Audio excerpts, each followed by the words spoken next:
Sir உங்ககிட்டயே கேட்கலாம்ல, பாக்யராஜ் சார்ட்டே கேட்கலாம்ல. படத்தை பற்றி மெயினாக அவர்கிட்ட கேளுங்க.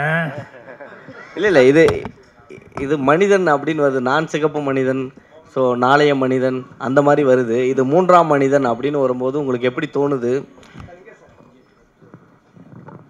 அவர் சும்மா இருக்கார், சவுண்டு டப்பிங்கில் போயிட்டு இருக்கு சார். நீங்கள் என்ன அந்த நிக்கில் சதீஷ் அந்த வரிசையில் வர்றீங்களா?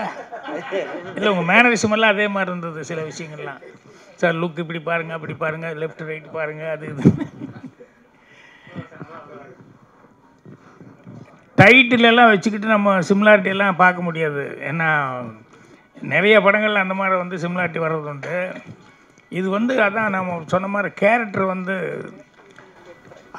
அவர் ஆரம்பிக்கும்போது வந்து ஒரு கதைக்கு ஒரு நல்ல ஒரு மேட்ரு சொல்லணும் அப்படிங்கிற மாதிரி அந்த கதையை அப்படி ஆரம்பிச்சிருக்காரு. அதே மாதிரி எண்டு பண்ணும்போதும் அதே மாதிரி பண்ணியிருக்காரு.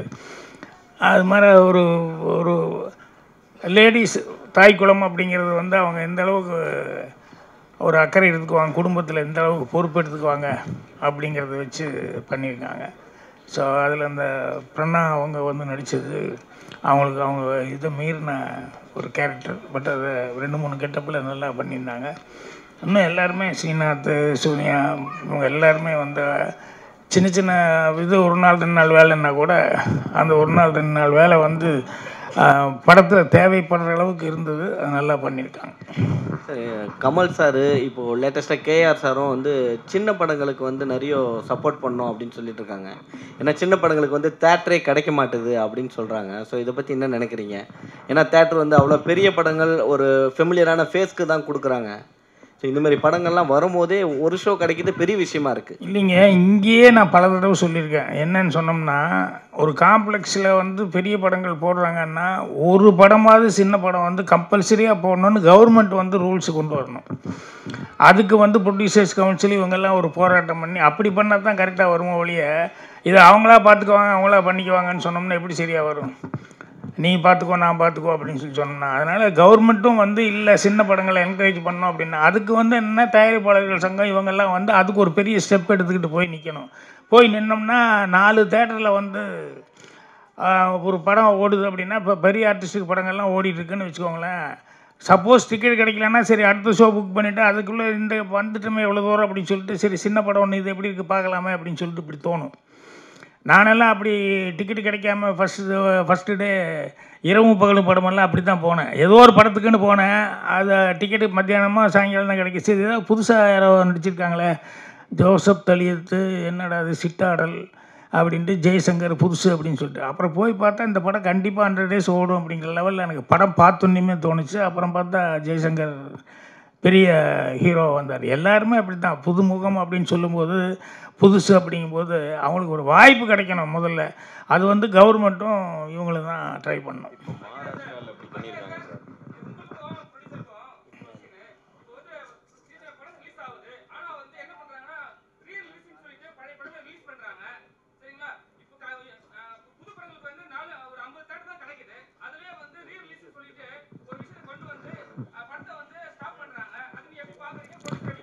இல்லைங்க, சினிமாவில் வந்து இப்படித்தான் பண்ணணும் அப்படித்தான் பண்ணணும்னு சொல்லிட்டு எந்த ரூல்ஸ் ரெகுலேஷன்லாம் அப்படியெல்லாம் கிடையாது. வியாபார யுக்தி யார் வேணாலும் என்ன வேணால் பண்ணலாம். இப்போ நம்ம சொல்கிறது என்னென்னா பழைய படங்கள் மறுபடியும் கொண்டு வந்து போடுறாங்கன்னு சொன்னோம்னா அதுவும் பெரிய ஆர்டிஸ்ட் படம் தான். அதுதான் வந்து மறுபடியும் ரிலீஸுக்கு வருது, ரீரிலீஸு. நான் என்ன சொல்கிறேன்னா ஒரு காம்ப்ளெக்ஸில் 4 ஓடுது அப்படின்னு சொன்னோம்னா நீ சின்ன படம் கம்பல்சரியாக போடணுன்னு ஒன்று கொண்டு வந்துட்டீங்கன்னு சொன்னோம்னா அது போதும். இது வந்து சின்ன படங்கள் நடுவில் வந்துருச்சு அப்படின்னு சொன்னாலே அது வந்து அந்த ப்ரொடியூசர்களுக்கு வந்து ஒரு வாய்ப்பு கிடைக்கும். அந்த டைரக்டர்ஸு அந்த நடித்தவங்க எல்லாத்துக்குமே இதில் வந்து இது ஏன் போடுறீங்க அது ஏன் போடுறீங்கன்னு நம்ம பார்க்குறத விட இவங்களுக்கும் ஒரு வாய்ப்பு வரணும் அப்படிங்கிறத அது ஒரு சட்டம் மாதிரி கொண்டு வந்தால் தான் கரெக்டாக இருக்குன்னு சொல்ல வர்றேன். சார் சினிமாவில் இயக்குனர் சங்கம் தயாரிப்பாளர் சங்கம் ஒற்றுமையாக இருக்குன்னு நினைக்கிறீங்களா? அப்பப்போ சண்டை வருது, அது எல்லா காலத்தையும் நடக்கிறது தான். அப்படி இருக்கும்பொழுது எப்படி கேட்க முடியும் கவர்மெண்ட் கிட்ட நீங்கள்? இல்லை சார் அப்படி கிடையாதுங்க. எல்லா விஷயத்துலையும் இங்கே நம்ம சில நேரங்களில் சண்டை போட்டுக்கிறோன்னா எல்லாத்துக்கும் ஒட்டுமொத்தமாக ஒரு சில விஷயங்கள் நடக்கணும் இல்லையா? இப்போ கலைஞர் 100ஆண்டு விழா கொண்டாடுறதுன்னு சொன்னோம்னா இதில் வந்து அவங்க சண்டை போட்டிருக்கோங்கிறதுக்காக நீ வந்து நான் வரமாட்டேன்னு சொல்ல முடியும்? எல்லோரும் சேர்ந்து கலைஞர் என்னன்னு பார்க்கணும். அவர் ஆரம்ப காலத்துலேருந்து சினிமாவில் இருந்தவர். அவர் ஆரம்பத்தில் வந்து படத்தில் வந்து வசனங்கள் எழுதினவர், கதை வசனம் எழுதினவர். அப்படின்னு சொல்லிட்டு அவர் ஒரு ரைட்டராக வந்து நம்ம பார்த்தா அதுக்கு ஒரு மரியாதை கொடுக்க வேண்டியது இருக்குது அப்படிங்கிறது எல்லாத்துக்குமே தெரியும் இல்லையா? ஸோ அதனால் நூற்றாண்டு விழாங்கும்போது இதில் நீ யார் நான் யார் அப்படின்னெல்லாம் யாருமே பார்க்குறதில்ல. அவருக்கு ஒரு மரியாதை செய்யணும் அப்படிங்கிறது எப்பவுமே அவங்கெல்லாம் என்ன சாதனை பண்ணாங்களோ அதை வந்து நம்ம வந்து மறுபடியும் புதுப்பிச்சுக்கிட்டே சொல்லிக்கிட்டு இருக்கணும். அப்போ தான் அடுத்த ஜென்ரேஷனுக்கு அது தெரியும்.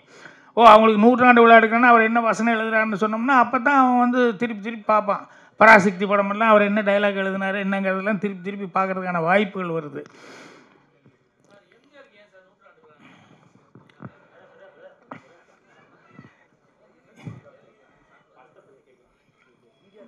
எங்கே நீ எங்கிட்ட மைக் கொடுத்துட்டு படத்தை பற்றி கேளுங்கன்னா என்ன கேட்பாங்க? டைரக்டர் சும்மான்னு இருக்காரு. டைரக்டர் சார் சொல்லுங்க. உங்களுடைய பழைய படம் பெருசா போல, ஆனா பேச்சுகள் நல்லா இருந்துச்சு, படத்தை பத்தி பேச்சுகள் அப்படின்னு சொன்னீங்க. அதுக்கு காரணம் என்னவா இருக்கும்னு நீங்க நினைக்கிறீங்க? கண்டென்ட். கதை. நான் நேற்று ரிலீஸுக்காக ஒரு தியேட்டர் மேனேஜருக்கு பேசும்போது, என்ன சார் பழைய படங்கள்லாம் போடுறீங்க? அவர் சார் கேட்ட கேள்விக்கும் பதில் சொல்லிக்கிறேன். பழைய படங்கள்லாம் போடுறீங்க, புது படங்களை வந்து நீங்கள் போட மாட்டேங்கிறீங்க அப்படின்னு மேனேஜர் சொல்கிறாரு. என்னங்க தியேட்ரு டிக்கெட்டு விலை கம்மி பண்ண சொல்லுங்கள். மேனேஜரே சொல்கிறாரு டிக்கெட்டு விலை கம்மிங்க, 3 படம் போட்டோம் நல்ல வசூல். டிக்கெட்டு வந்து 50 ரூபான்னு இப்படி தான் போடுறோம், நல்ல வசூல். 150 ரூபா 200 ரூபா டிக்கெட்டுங்கும் போது உள்ளே வந்து உக்காந்தா கண்டென்ட் வந்து 10 நிமிஷம் கூட உட்கார முடியலை, தெரிச்சு ஓடி போயிடுறாங்க. ஒன்று கண்டென்ட்டை நல்லா கொடுங்க. நானாக இருந்தாலும் சரி, 200 படம் 300 படம் நீங்கள் பண்ணுங்கள், ஆனால் கண்டென்ட் இருந்தால் தான் உட்காடுறாங்க. 200 ரூபாயை கொடுத்து போட்டு ஒரு 10 நிமிஷம் கூட உட்கார முடியலைன்னா கடுப்பாக மாட்டானா? அதனால் பழைய படம் 3 நல்லா இருக்குது, அவனுக்கு ஒரு 50 ரூபா தானே அப்படின்ட்டு. ஒன்று காரணம் 50 ரூபா, அதனால் வந்து நல்லா 4 பாட்டு இருக்குது ரசிக்கிறதுக்கு அப்படின்ட்டு வந்து பார்க்குறாங்க. புது படங்கள் ரிலீஸ் ஆகி முதல் ஷோவில் 10 பேர் வந்துட்டு அடுத்த ஷோவுக்கு ஓட்ட முடியலை. நாங்கள் ஐயாட்டிக்கிட்டு இருக்கோம். நாங்கள் என்ன பண்ண முடியும்? நீங்கள் உங்கள் டைரக்டருக்கு உங்கள் ப்ரொடியூசர்கிட்ட நல்ல கண்டென்ட் கொடுக்க சொல்லுங்கள். தேட்டரை நீங்கள் குறை சொல்கிறீங்க அப்படிங்கிறாரு. நான் என்ன பண்ண முடியும் சொல்லுங்கள்? அதே தான் எனக்கும் அதே தான். கண்டென்ட் நல்லா இல்லைன்னா யாரும் பார்க்க மாட்டாங்க. சரி, இப்போ இந்த படத்துக்கு எத்தனை தேட்டர் ஒதுக்கியிருக்காங்க? எனக்கே தெரியலை, கடவுள் தான் காப்பாற்றணும். எல்லார்கிட்டையும் கேட்டிருக்கேன். நேற்று கூட ஒரு போட்டாச்சு, ஆனாலும் கடவுள் காப்பாற்றுவார். அதான் இறைவனா, அதாவது முடிந்ததை முயற்சி முடியாத இறைவன் செய்வான். அதான் நீங்களும் ஒரு கடவுள் தான், தியேட்டர் அதிபர்கள் அவங்களும் கடவுள் தான். அதான் வேற ஒன்றுமே சொல்ல முடியல. சோனியாஜி, உங்ககிட்ட தான் நீங்கள் ஃபீல்டுக்கு வந்து 20 வருஷத்துக்கு மேலே ஆகிடுச்சு, ஆனால் இன்னமும் ஆங்கிலம் சொல்லிட்டு இருக்காங்களே, உங்களை ஆங்கிலத்தில் தான் மேனேஜ் பண்ணுறாங்க அவங்க பேசுகிறதெல்லாம் அப்படின்னு சொல்கிறாங்களே.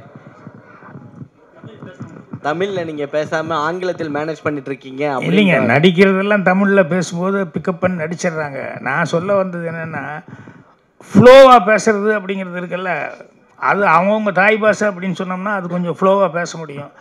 இன்னொரு பாஷைங்கும் போது அவங்க கொஞ்சம் டைம் எடுத்து கற்றுக்கிட்டு தான் இது பண்ணி ஆகணும். ப்ராமிட் பண்ணி பண்ணும்போதும் கரெக்டாக கேட்டு பண்ணிடுறாங்க. அதனால் சில பேர்த்துக்கு வந்து சில அவங்கவுங்க தாய்மொழி தவிர்த்து வேறு ஏதாவது பேசுகிறது எத்தனை வருஷம் ஆனாலும் இருக்குது. இப்போ என்னையே கேட்பாங்க எல்லோரும், என்ன கோயம்புத்தூர் கொங்கு நாடு பாஷை மாறாது, என்ன பண்ண முடியாது. ஸோ நான் பேச ஆரம்பிச்சுன்னுமே கோயம்புத்தூருங்கிறது ஈஸியாக தெரியும். ஸோ அது சினிமாவில் நான் என்ன மாற்றணும்னு நினச்சா கூட, பட் எல்லாம் ரசிக்கிறாங்கும் போது ஓகே அதையே பண்ணிட்டு போயிடுவோம். அதையே நம்ம விஷப்பரிச்சையாக போகணும் அப்படின்னு சொல்லிட்டு பண்ணுறதில்ல. சார், நீங்கள் 3ஆம் மனிதன் திரைப்படத்தில் நடித்தது பெரும் பொக்கிஷம். அப்படின்னா இந்த ப்ரமோஷன் விழாவில் நீங்கள் கலந்துக்கிட்டு 2 வார்த்தை வாழ்த்தி பேசுவதை அதை விட பெரிய பாக்கியமாக கருதுகிறோம் சார். திரைக்கதை வித்தகர் இயக்குனர் திரு கே பாக்யராஜ் சார் அவர்களை அன்போடு மேடைக்கு அழைக்கிறேன்.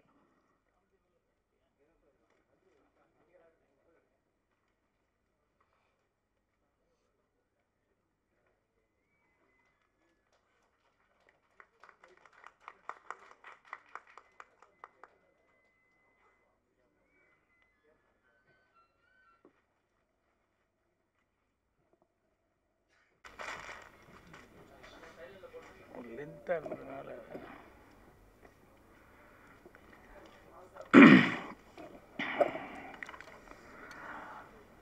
3ஆம் மனிதன் ஆடியோ ஃபங்க்ஷனுக்கு வந்திருக்க மரியாதைக்குரிய அனைத்து பத்திரிகையாளர் நண்பர்கள் மற்றும் டிவி ஊடக நண்பர்கள் எல்லாத்துக்கும் என்னுடைய பணிவான வணக்கத்தை தெரிவிச்சுக்கிறேன். அதே மாதிரி இந்த படத்தில் டைரக்டர் ராம்தேவ் அவருக்கு உறுதுணையாக இருந்த தயாரிப்பாளர்கள், இன்னும் நிறையா டெக்னீஷியன்ஸ் எல்லாருமே அவருக்கு ரொம்ப ஹெல்ப்ஃபுல்லாக இருந்திருக்காங்க.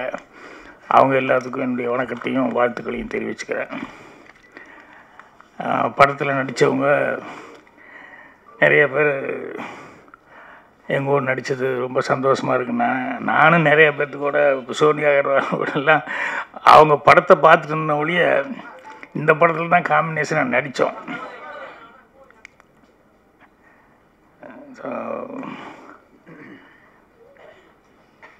இன்னைக்கு காலையில் இன்னும் இங்கே வந்திருக்க எல்லாருக்குமே நண்பர்கள் எல்லாருமே இதுக்கு ஃபங்க்ஷனுக்கு வந்திருக்கவங்க, ராம்தேவ் சம்மந்தப்பட்டவங்க எல்லாத்துக்கும் என்னுடைய வணக்கத்தை தெரிவிச்சுக்கிறேன். காலையில் பேப்பர் படித்தப்போ ரொம்ப சந்தோஷமாக இருந்தது. என்னென்னா இந்த 2023 ஆண்டில் வந்து நல்ல பேர் வாங்கின டைரக்டர்ஸ் அப்படின்னு சொல்லி ஒரு பெரிய பட்டியல் போட்டிருந்தாங்க.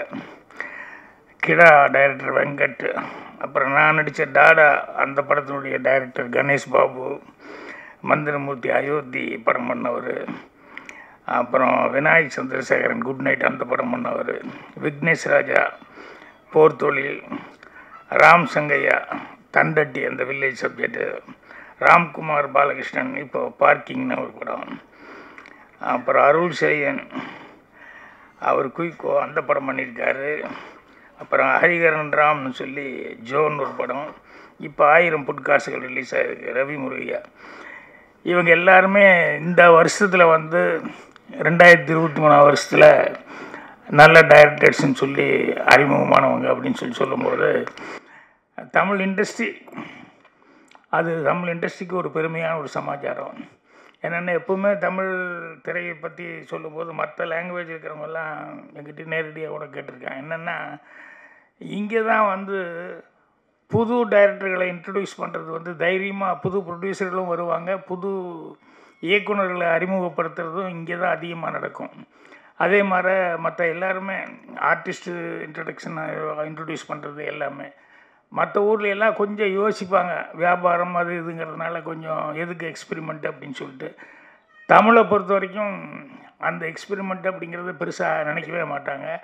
அதே மாதிரி தமிழில் கதைகளே வந்து எக்ஸ்பெரிமெண்ட்டாக நிறையா கதைகள் வந்து பண்ணிக்கிட்டு இருப்பாங்க.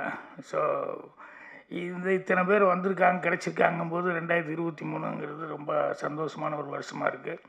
இன்னும் அடுத்த வருஷத்தில் இதோட சிறப்பாக இன்னும் நிறைய பேர் வரணும் அப்படின்னு சொல்லிட்டு. ஸோ இதில் என்னென்னா நான் விமர்சனம் படிப்பேன், விமர்சனம் படிச்சுட்டு படத்தை பற்றி முடிஞ்ச வரைக்கும் சில படங்கள்லாம் பார்த்துருவேன், சிலது பார்க்க முடியாமல் போயிடும்.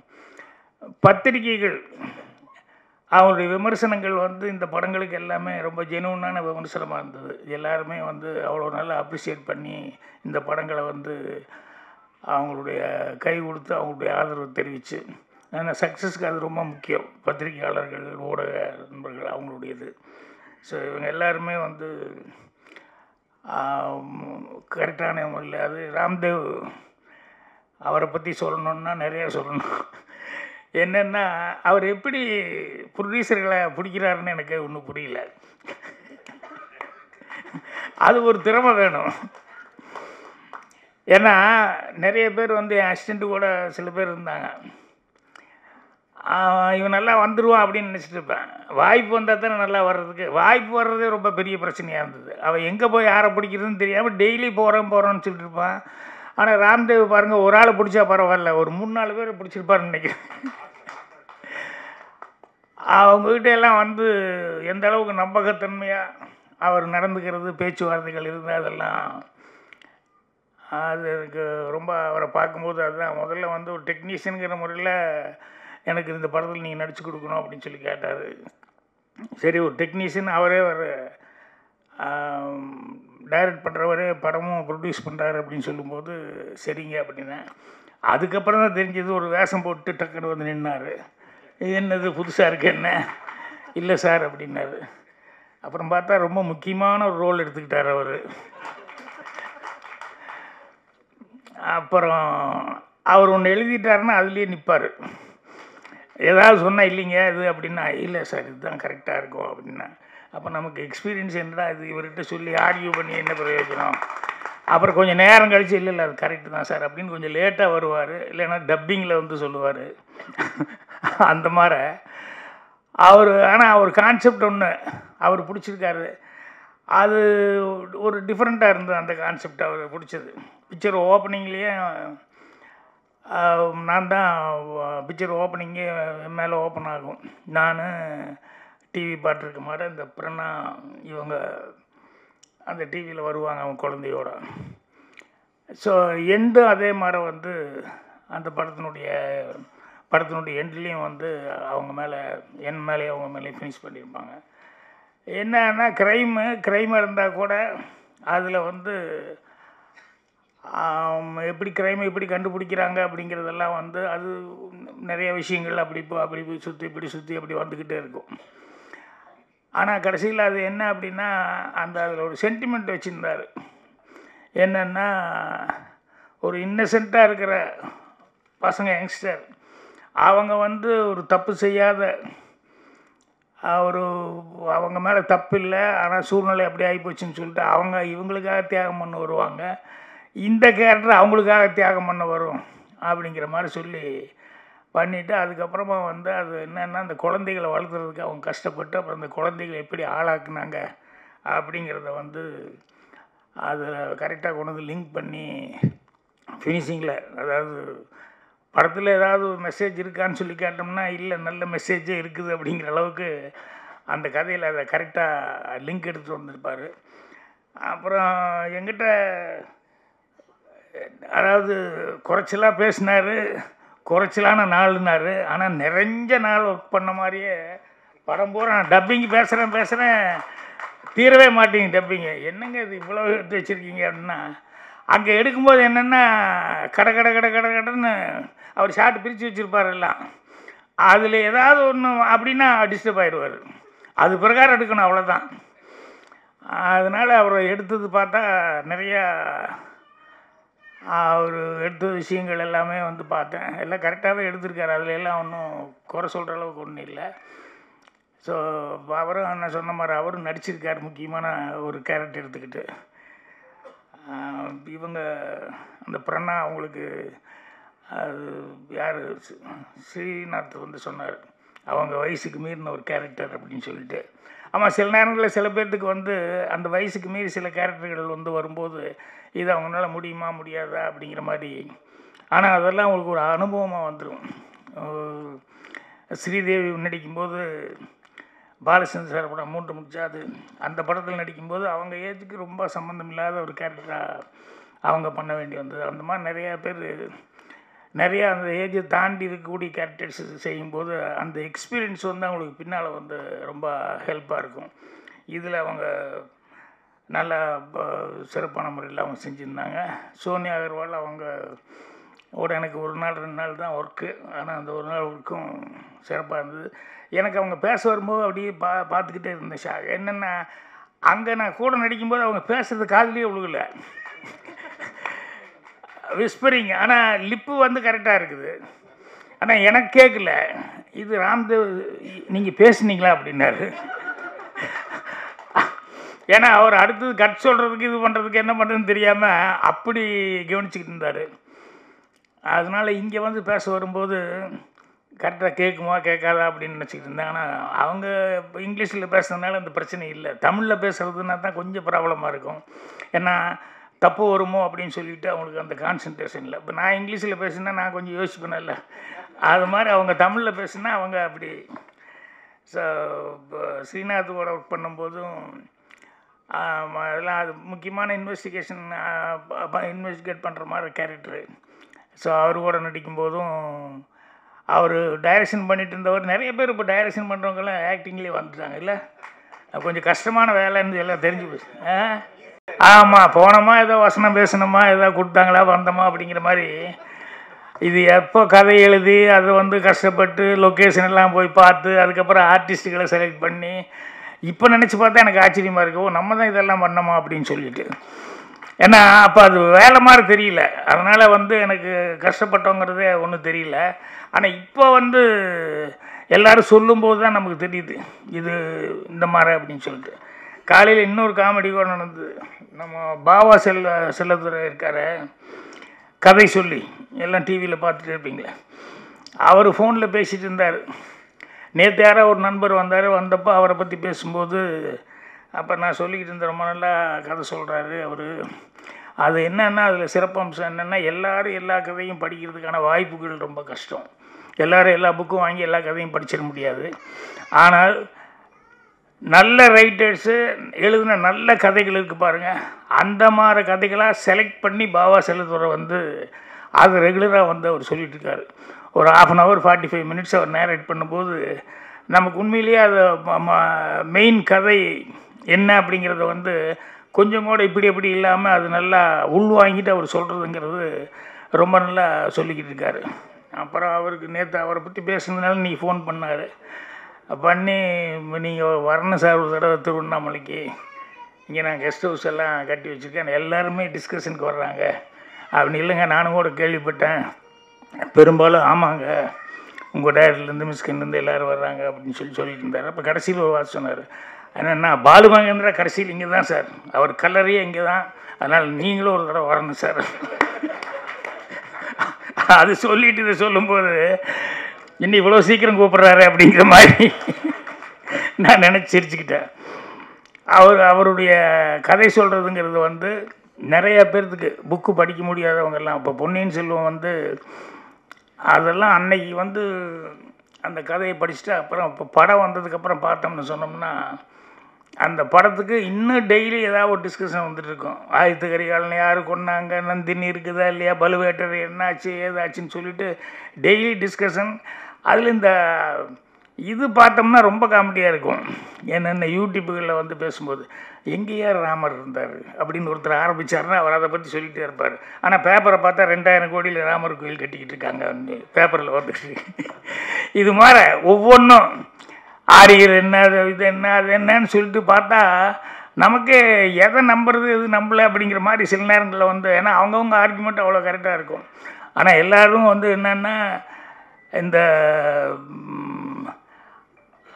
இதை போய் சீரடி தானே அங்கே போய் இப்போ அந்த அகழ்வாரை அது பண்ணதுக்கப்புறம் எல்லாத்துக்கிட்டேயுமே ஒரு நல்ல நமக்கு பழசு என்ன, நாம் பூர்வீகம் என்ன, மனிதனுடைய பூர்வீகம் என்ன, தமிழனுடைய பூர்வீகம் என்ன, இதெல்லாம் தெரிஞ்சுக்கணும் அப்படின்னு சொல்லிட்டு எல்லாருக்கிட்டேயும் ஒரு அலர்ட்னஸ் எல்லாருமே இது பண்ணுறாங்க. அதனால் நிறைய பேர் அதை பற்றி ஆராய்ச்சி பண்ணி வரலாற்று வல்லுநர்கள் இவங்கெல்லாம் அதை பற்றி ஆராய்ச்சி பண்ணி நிறைய விஷயங்கள் சொல்லிக்கிட்டு இருக்காங்க. ஸோ அது ஒரு நல்ல எஜுகேஷனாக இருந்துகிட்ருக்கு. ஸோ அது எல்லாமே தமிழை பொறுத்த வரைக்கும் ரொம்ப சந்தோஷப்பட வேண்டிய சமாச்சாரங்கள். இந்த மாதிரி சினிமா இண்டஸ்ட்ரியில் நிறைய ஆளுகளுக்கு சான்ஸ் கிடைக்கிறது அப்படிங்கிறது, அந்த எல்லாருக்குமே புதுமுகங்கள் வந்தானா அவங்கள அவங்களுக்கு ஈஸியாக சான்ஸ் கிடைக்கிறது. இதெல்லாம் தமிழ் இண்டஸ்ட்ரியை பொறுத்த வரைக்கும் மற்ற இண்டஸ்ட்ரீஸில் நடக்குது, ஆனால் அதிகமாக நடக்கிறதுங்கிறது தமிழ் இண்டஸ்ட்ரியில் தான். ஏன்னா இது நிறைய பேர் அது என்கிட்டயே கேட்டிருக்காங்க, நிறைய பேர்த்துக்கு நானும் சொல்லியிருக்கேன். அந்தளவுக்கு தமிழில் ப்ரொடியூசர்ஸ் வர்றதும் சரி, டைரக்டர்ஸ் நியூ ஃபேஸஸாக நடிக்க வர்றவங்கெல்லாம் கிடைக்கிறது அப்படிங்கிறது. ஸோ இந்த படத்தை பொறுத்த வரைக்கும் நிறையா டெக்னீஷியன்ஸ் இவருக்கு பயங்கரமாக ஹெல்ப் பண்ணி எல்லாருமே கோஆப்ரேட் பண்ணியிருக்காங்கன்னு. ஸோ இதில் யார் ராம்தேவ் எழுதி இயக்குனவர், இணை தயாரிப்பாளர்கள் ஞானோதயா, டாக்டர் ராஜகோபாலன், அப்புறம் சாந்தி ராஜகோபாலன், அவ்வளோதானா? நிறைய பேர் நான் மீட் பண்ண மாதிரி இருந்தது. அப்படியா? ஆக்டரா? ஐஜி இந்த மாதிரி போலீஸ் எல்லாம் நடித்தாங்களே? இல்லை சார். தயாரிப்பாளர் இல்லையா அவங்கெல்லாம்? சரி சரி சரி. ஸோ எடிட்டர் துர்கா, இசை Venushankar, camera மணிவன், Pragadeesh Raghu, designer. So எல்லாருமே அவர் ராம்தேவ் ஆல்ரெடி எத்தனை படம் பண்ணீங்க? ஒரு படமா? ஆல்ரெடி ஒரு படம் பண்ணியிருக்காரு. இருந்தாலும் இந்த படத்தில் சொன்ன மாதிரி அவர் எல்லாத்துக்கிட்டையும் போய் பேசி அவரே எல்லா வேலையும், ப்ரொடக்ஷன் வேலையிலேருந்து எல்லா வேலையும் அவரே பார்த்துக்கிட்டு இருக்காரு. ஸோ அதனால தான் இத்தனை பேர்த்த சேர்த்த முடிஞ்சது. அப்புறம் ரெண்டாவது இதில் ரொம்ப அவரை பாராட்ட வேண்டிய ஒரு சமாச்சாரம் என்ன அப்படின்னா, படம் எடுக்கிறது ரொம்ப சிரமப்படுவாங்க, ஆளை பிடிக்கிறது. அப்புறம் படம் எடுத்துட்டு அதை ரிலீஸு கொண்டு வர்றது இருக்க அது அதை விட பெரிய கஷ்டப்படுவாங்க. அந்த மாதிரி ஏகப்பட்ட படங்கள் தேக்கமாக நிற்கிது. இப்போ பாருங்கள், ஆடியோ ஃபங்க்ஷன் வர்றதுக்கு முன்னாலேயே பேப்பரில் அனௌன்ஸ்மெண்ட் வந்துச்சு, இதில் போட்டிருக்காரு தெரிக்க விடும் அப்படின்னு சொல்லிட்டு. அந்த மாதிரி தேதியெல்லாம் போட்டு அனௌன்ஸ்மெண்ட் கொடுத்தாச்சுல்ல. அதான் 29 ரிலீஸுங்கிறது கொடுத்துட்டாங்க. இப்போ ஆடியோ ஃபங்க்ஷனுக்கு முன்னாலேயே அது பேப்பரில் பார்த்தோன்னே. ஸோ அந்தளவுக்கு வந்து ஒரு விடாமுயற்சியாக இருந்து படத்தை தேட்டருக்கு எடுத்துகிட்டு வர்றது. ஏன்னா நிறைய பேர் ரொம்ப கஷ்டப்படுறாங்க. அட்லீஸ்ட் ஓடிடி பிளாட்ஃபார்ம்லையாவது கொடுத்தா பரவாயில்ல அப்படிங்கிற லெவலில் நிறைய பேர் இருந்துருக்காங்க. ஆனால் இவர் தேட்டரில் எடுத்துகிட்டு வர்றதுக்கு அவ்வளோ முயற்சி பண்ணி சிறப்பான முறையில் எடுத்துகிட்டு வந்துட்டார். ஸோ ரொம்ப சந்தோஷமாக இருக்குது. ராம்தேவுடைய முயற்சி விடாமுயற்சி மட்டுமே இல்லாமல் அவர் சின்சியராக உழைப்பார். அது நான் சொன்ன கருத்து வேறுபாடுங்கிறது வேறு. ஆனால் அவங்க எடுத்துக்கிட்டதை அவங்க சின்சியராக, எங்கள் டைரக்டர்கிட்டே அதான் நான் சொல்லுவேன், எங்கள் டைரக்டர் அவர் என்ன நினைக்கிறாரோ அது தீர்மானமாக போய் எடுக்கிறதுல இருப்பார். ரொம்ப சண்டை போட்டால் கூட சும்மாரியா அப்படின்லாம் சொல்லுவார். ஆனால் அந்த 7 மணிக்கு கரெக்டாக ஷார்ட் வச்சு கரெக்டாக எடுக்கணும் அப்படின்னு சொல்லிட்டு ஓபி அடிக்கிற வேலையே இல்லாமல், வெயில் வரல ஏதாவது ஒன்று மழை வந்துருச்சுன்னா தான் சும்மா உட்காருவார் ஒழிய ஒரு நிமிஷம் கூட சும்மா உட்கார மாட்டார். ஸோ அவர்கிட்ட அந்த சின்சியாரிட்டிங்கிறது வந்து இத்தனை வருஷமாக அவருக்கு பேர் எடுத்துருக்காரு அப்படின்னு சொன்னோம்னா, அவர் அந்த ஆரம்ப காலத்துலேருந்து உழைச்ச உழைப்புகள் அப்படிங்கிறதெல்லாம் இன்றைக்கெல்லாம் நினச்சி பார்த்தோம்னு சொன்னோம்னா அது ஒரு மிரக்கலான சமாச்சாரம். ஒரு 27 நாளில் படம் முடிக்கிறது, கம்மியான பட்ஜெட்டில் படம் முடிக்கிறது அப்படிங்க. இப்போல்லாம் எத்தனையோ கோடிகள்னு போயிட்டுருக்க ஒழிய. அப்படியா? ஆலிமக்கிறமா? இவங்க அம்மாவும் அவங்க அம்மாவும் ஒரே ஊர் அப்படின்னு சொன்னாங்க. அதான் எங்கள் டைரக்டர் அவர் பண்ண படங்கள் அதெல்லாம் நான் கூட ஒர்க் பண்ணும்போது பார்த்ததெல்லாம் வந்து இன்றைக்கி பார்த்தோம்னு சொன்னோம்னா எவ்வளோ தூரம் அவரெல்லாம் ஒர்க் பண்ணார், கஷ்டப்பட்டார் அப்படிங்கிறதெல்லாம் வந்து. ஏன்னா ஒரு செகண்டு கூட அவர் ஃப்ரீயாக வந்து சும்மா உட்காந்ததே கிடையாது. அந்தளவுக்கு அவர் வந்து சின்சியராக வந்து ஒர்க் பண்ணார். அதே மாதிரி வந்து ராம்தேவும் அவர்கள் கரெக்டாக பிளான் பண்ணிட்டார். அவர் என்ன நினைக்கிறாரோ அதை நினைக்கிறத கரெக்டாக எடுக்கணும் அப்படிங்கிறத கரெக்டாக அந்த டைமுக்கு வந்து கரெக்டாக கடன்னு ஷார்ட்டெல்லாம் பிரித்து ரெடியாக வச்சுக்கிட்டு இருப்பார் எழுதி. அப்புறம் டக்குன்னு எடுத்து முடிச்சிடுவார். ஸோ எல்லோரும் 1 நாள் 2 நாள் எக்ஸ்ட்ரா, இவரை பொறுத்த வரைக்கும் 1 நாள் 2 நாள் 3 நாளையே முடிச்சிருப்பார்னு நினைக்கிறேன். எக்ஸ்ட்ராலாம் ஆகலை இல்லை. ஸோ இது ஒரு பேப்பர் வந்திருக்கு. இல்லை உயர்நீதிமன்றம் என்னடா இது இவ்வளோ பெருசாக படிக்கிறதுக்கு ஏதோ இன்னும் டைலாக் முடியலையான்னு எனக்கு டவுட் வந்துருச்சு. பிரியாவா தொகுத்து வழங்கினது, அவங்க தமிழ் சுத்தமாக பேசி பண்ணிட்டுருக்காங்க.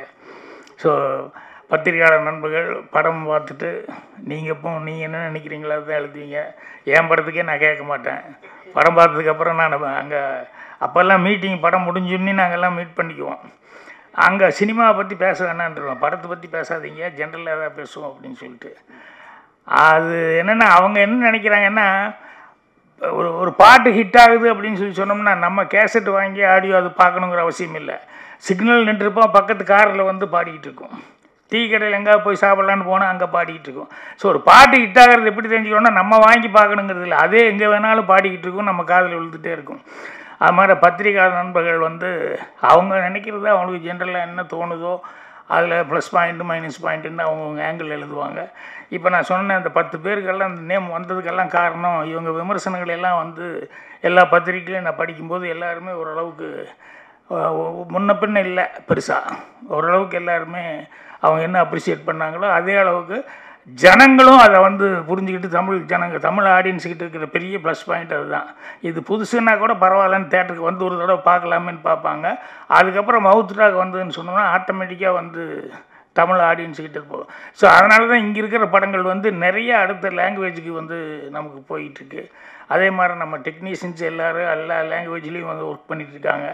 இதெல்லாம் நம்மெல்லாம் பெருமைப்படக்கூடிய ஒரு சமாச்சாரம். ஸோ எல்லாத்துக்கும் புத்தாண்டுக்குள்ளே மறுபடியும் மீட் பண்ண போகிறோமா என்னென்னு தெரியல, ஃபங்க்ஷனுக்கா என்னென்னு தெரியல. மறுபடியும் நானும் வெளியூரெல்லாம் போக வேண்டிக்கிறதுனால அட்வான்ஸாக புத்தாண்டு நல்வாழ்த்துக்கள் எல்லாத்துக்கும் தெரிவிச்சுக்கிறேன்.